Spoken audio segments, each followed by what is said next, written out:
بسم اللہ الرحمن الرحیم۔ السلام علیکم دوستو، حضرت خالد بن ولید رضی اللہ تعالی عنہ نے عیسائیوں کے ایک قلعہ کا محاصرہ کیا۔ اگر ویڈیو پسند آئے تو ویڈیو کو لائک اور شیئر ضرور کریں، چینل کو سبسکرائب کریں اور بیل آئیکن کے بٹن کو دبائیں تاکہ ہر آنے والی ویڈیو آپ تک پہنچ سکے۔ تو ان کا بھورا پادری آپ کے پاس آیا۔ اس نے ہاتھ میں انتہائی تیز زہر کی ایک پوریا پکڑی ہوئی تھی۔ اس نے حضرت خالد بن ولید سے عرض کیا، آپ ہمارے قلعہ کا محاصرہ اٹھا لیں۔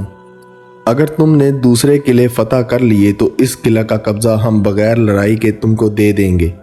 حضرت خالد بن ولید رضی اللہ تعالی عنہ نے فرمایا، نہیں، پہلے ہم اس قلعے کو فتح کریں گے، بعد میں کسی دوسرے قلعے کا رخ کریں گے۔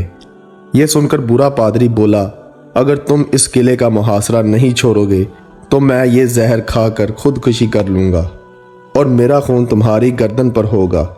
حضرت خالد رضی اللہ تعالی عنہ فرمانے لگے، یہ ناممکن ہے کہ تیری موت نہ آئی ہو اور تو مر جائے۔ برا پادری بولا، اگر تمہارا یہ یقین ہے تو لو، یہ زہر کھا لو۔ حضرت خالد بن ولید رضی اللہ تعالی عنہ نے وہ زہر کی پوریا پکڑی اور دعا پڑھ کر پی لیا۔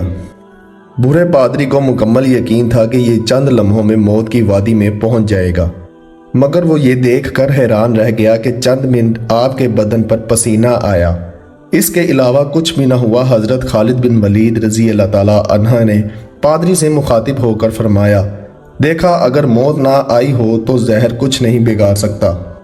پادری کوئی جواب دیے بغیر اٹھ کر بھاگ گیا اور قلعہ میں جا کر کہنے لگا، اے لوگو، میں ایسی قوم سے مل کر آیا ہوں کہ خدا تعالیٰ کی قسم اسے مرنا تو آتا ہی نہیں، وہ صرف مارنا ہی جانتا ہے۔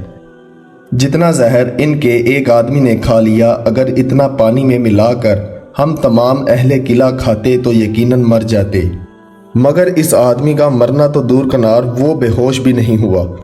میری مانو تو قلعہ اس کے حوالے کر دو اور ان سے لڑائی نہ کرو۔ چنانچہ وہ قلعہ بغیر لڑائی کے صرف حضرت خالد بن ولید کی قوت ایمانی سے فتح ہو گیا۔